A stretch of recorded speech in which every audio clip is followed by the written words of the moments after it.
Great, Hannah. Thank you so much. My name is Amanda Paige Inman. I use she, her pronouns.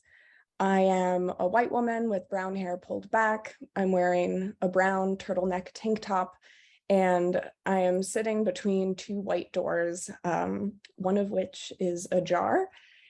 And this is an excerpt from the beginning of a short story tentatively titled, "The Teacher is Sleeping." The day that Alex saw the two huskies rip the snake at its seam was the same day that her class witnessed Miss Russell kill the wolf spider. Alex's father kept a pair of huskies in the backyard. Their white legs were constantly browned with dirt, and the heat was so exhausting to them that she barely saw them move except to flip to another side and send puffs of earth into the air with their breath. She was not allowed to touch them. It was raining when Alex woke to guttural sounds coming from the backyard. The dogs' stomachs were plastered with mud, and they were playing tug-of-war with a black and red rope. A black swamp snake, about 2 feet long and sporting a red underside. The dogs alternated pulling and digging their paws into the ground. The snake was thrashed between the two and finally split. Ecstatic, the dogs shook their half in their mouths. Alex was not in a pleasant mood that morning. Her breakfast sat untouched on her desk, a sealed plastic cup of Cheerios and a waxy Granny Smith apple. The warm carton of chocolate milk wet her worksheet. Unable to concentrate, she was the first to see the spider unfold itself from a book in the yellow bin for higher level readers. She planned to tell her classmates that it came from the phantom toll booth, but she wasn't entirely certain. Eventually, all of the students watched as the creature walked among the shadows of the desks. They raised their feet to allow the spider safe passage. By the time Miss Russell saw the spider, the children already watched it devour a dead fly, holding it between its legs and rolling over on its back to eat. They sat silently as Miss Russell raised the lip of the carpet and brought it down on the brown spider, letting the carpet slap the floor, sending dust and jagged crumbs at the feet of the children. When they watched Miss Russell stamp her feet on the carpet directly above the spot where the spider was last seen, it confirmed their belief that their teacher did not grow up within walking distance of the Everglades.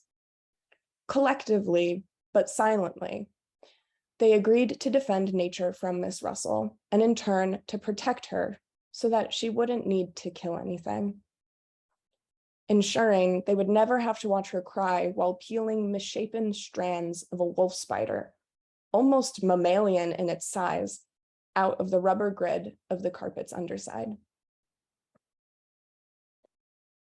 Miss Russell told the children that she grew up in South Florida. She left out the part that she grew up close enough to the coast that the windshields of cars grew fogged and gritty with salt. 3 months ago, she took the class on a field trip to the convention center in West Palm. And as the bus passed through downtown, the children screamed, "This looks like Paris!" or "This looks like Orlando!" Miss Russell grinned and did not tell them that they just passed by her apartment. She did not tell them that famous people travel to golf in her hometown. Her Florida was different from their Florida. The closer she got to the school on her morning commute, the more animals she saw, both dead and alive. Alligators, mangled by SUVs, sat crinkled on the side of the road. She heard a rooster announce the morning as she locked her car before entering the school. She thought of herself as a martyr, traveling out west with her iced coffee, teaching children that their lives could be different, that they didn't have to stay where they were, that the world is so large and the possibilities endless. She practiced uplifting speeches on her morning drive, pausing to lick the condensation off her plastic cup so it would not drip on her silk pants. She saw their faces when she killed the spider. It was a bubbly mixture of shock and fear. She didn't want them to think that she was cruel. If she happened upon a cockroach while unlocking her classroom in the morning, she quietly placed her coffee on her desk and hit the scuttling creature with a broom.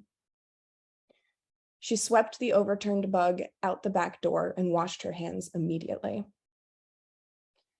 If she saw an insect inside of her classroom while the children were there, she allowed her peripheral vision to blur, setting her sights on the board or a specific desk. She pretended not to notice Alex getting up and collecting the creature. She did not look as Alex held her two hands together only to unclasp them at recess.